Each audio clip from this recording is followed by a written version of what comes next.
सीजेपीच्या देशव्यापी आंदोलनात आता ठाकरे बंधूंच्या मोर्चाची भर पडली आहे. कारण दिल्लीप्रमाणेच आता 26 जुलै रोजी मुंबईत ही मोठा मोर्चा निघणार आहे. उद्धव ठाकरे आणि राज ठाकरे यांनी या राज्यव्यापी मोर्चाची घोषणा केली. त्यामुळे सरकार विरोधी वातावरणात आता ठाकरे गट आणि मनसेची भूमिकाही नव्या चर्चेचा विषय ठरू शकते. म्हणजेच सीजेपी, राज ठाकरे आणि उद्धव ठाकरे अशा नव्या समीकरणांची महाराष्ट्रातील राजकारणात चर्चा रंगू लागली आहे. त्यामुळे 26 जुलैचा हा मोर्चा केवळ आंदोलन म्हणून पाहिला जात नाही, कारण या एका मोर्चानं महाराष्ट्राच्या राजकारणात अनेक नव्या चर्चांना तोंड फुटलं आहे. विशेष म्हणजे ज्या सीजेपीवर काही दिवसांपूर्वी मनसेचे युवा नेते अमित ठाकरेंनी टीका केली होती, याच आंदोलनात आता राज ठाकरेंच्या सहभागाची घोषणा झाली. त्यातच मुख्यमंत्री देवेंद्र फडणवीसांनीही ठाकरे बंधूंसह विरोधकांवर जोरदार निशाणा साधत प्रत्युत्तर दिलं. तर मग ठाकरे बंधूंची अचानक झालेली एंट्री फक्त योगायोग आहे की मोठ्या राजकीय खेळीची सुरुवात? 26 जुलैचा हा मोर्चा महाराष्ट्राच्या राजकारणाला नवं वळण देणार की फक्त राजकीय शक्ती प्रदर्शन ठरणार? आणि मुख्यमंत्री देवेंद्र फडणवीसांच्या प्रतिक्रियेने या संपूर्ण राजकीय लढतीचं चित्र किती बदललं? चला, महाराष्ट्रात रंगलेल्या या संपूर्ण पॉलिटिकल ड्रामाचा एक एक थर उलगडूया आजच्या व्हिडिओमध्ये. आजच्या बातमीचे लेखक आहे मेहुल मराठे. तर मित्रांनो, सध्या महाराष्ट्रातील राजकारणात दिल्लीतील आंदोलनामुळे एक नवा ट्विस्ट निर्माण झालाय.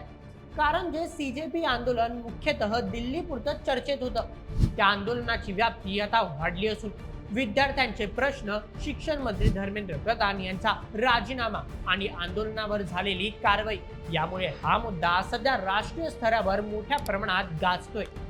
मग जेव्हा देशात एखादा मुद्दा एवढ्या मोठ्या प्रमाणात चर्चेत असेल, तेव्हा महाराष्ट्रातील मनसे आणि ठाकरे सेनेसारखे प्रादेशिक पक्ष कसे काय मागे राहतील?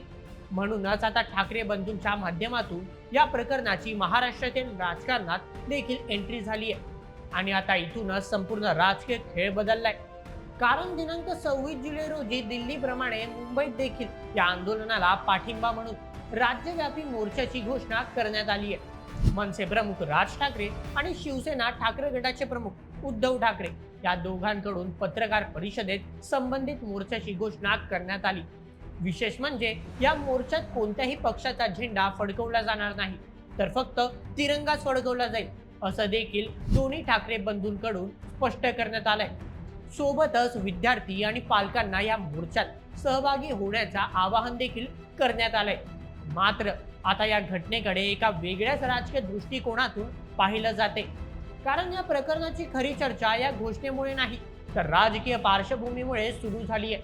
म्हणूनच या प्रकरणातील सर्वात मोठा ट्विस्ट फक्त या आंदोलन नसून ठाकरे बंधूंचे राजकारण देखील आहे.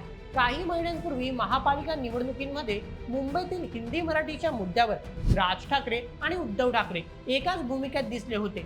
भाजपचा वाढता प्रभाव रोखण्यासाठी आणि आपले राजकीय पुनर्वसन करण्यासाठी दोन्ही ठाकरे बंधूंनी ही राजकीय चाल खेळली होती. मात्र त्यावेळी भाषेच्या मुद्द्यावरून केलं गेलेलं हे राजकारण मुंबईत फारसं प्रभावी ठरलं नाही. परंतु आता सीजेपीच्या आंदोलनाच्या निमित्ताने मनसे आणि ठाकरे गटाला पुन्हा एकदा प्रभावी मुद्द्यावर सरकारला घेण्याची संधी मिळाली आहे. मग एवढी चांगली संधी ते कशाला म्हणून सोडतील? त्यामुळे आता पुन्हा एकदा या नवीन मुद्द्यावर दोन्ही ठाकरे बंधूंनी एकत्र कमान सांभाळल्याचं पाहायला मिळते.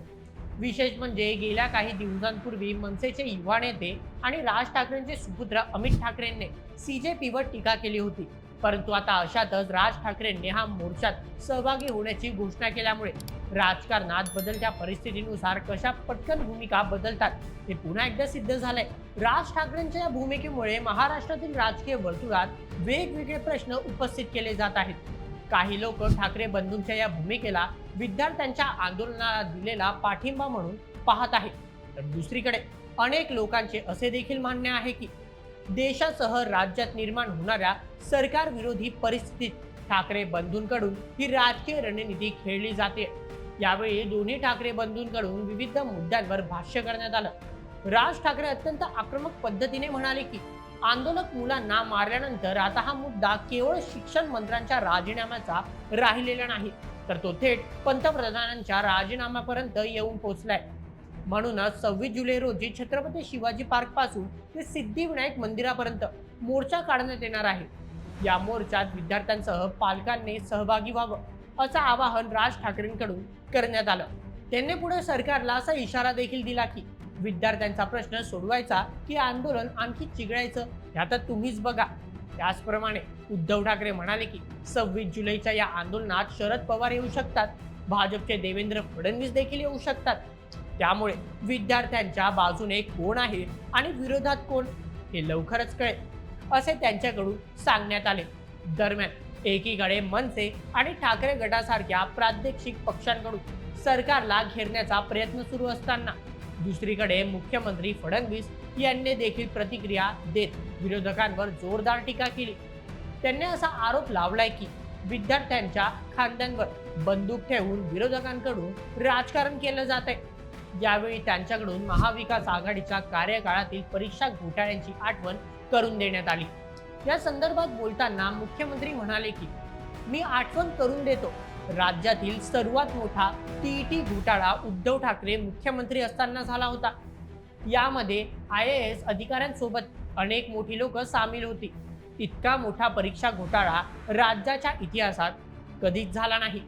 फक्त टीईटी पेपर घोटाळा झाला नाही तर जे नापास होते त्यांना देखील सरसकट पास करण्याचं काम उद्धव ठाकरेंच्या कार्यकाळात झालं होतं.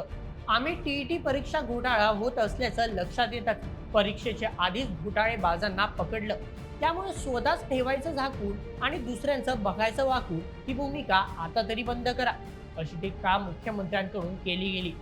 मित्रांनो, दिल्लीतील आंदोलनादरम्यान असामाजिक तत्वांची त्यामध्ये घुसखोरी झाली होती. म्हणूनच आंदोलनाला अत्यंत आक्रमक आणि तीव्र स्वरूप प्राप्त झाले. आता असाच प्रकार मुंबईतील आंदोलनात घडू नये यामुळे राज ठाकरेंकडून अगदी स्पष्ट इशारा देण्यात आलाय. या संदर्भात त्यांच्याकडून असे सांगितले गेले की 26 जुलैच्या मोर्चा दिल्लीसारखं कोणाला घुसवण्याचे प्रयत्न केल्यास त्यांना फटकावून काढू.